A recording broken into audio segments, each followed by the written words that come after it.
Kepala Seksi Sanitasi dan Air Bersih Dinas PU Kota Makassar, Juli Nurul mengatakan, ada 49 instalasi pengelolaan air limbah saat ini bermasalah, sehingga perlu adanya penataan persoalan sanitasi di Makassar. Terlebih 49 IPAL yang bermasalah saat ini belum diketahui penyebabnya, apakah teknis atau non-teknis.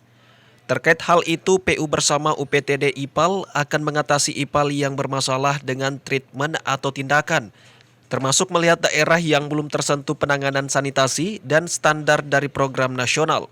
Sesuai dengan 100/100, ketersediaan 100% air bersih, 0% kawasan kumuh, dan 100% fasilitas sanitasi serta drainase di seluruh wilayah Indonesia. Kalau kita kan sesuai dengan 100/100, masih ada 1,8% itu belum teratasi.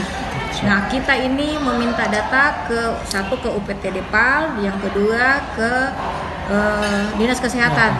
Nah, wilayah mana sih? Nah, kalau nanti sistemnya apa, nanti kita lihat wilayahnya, apakah dia individual atau komunal. Itu saja.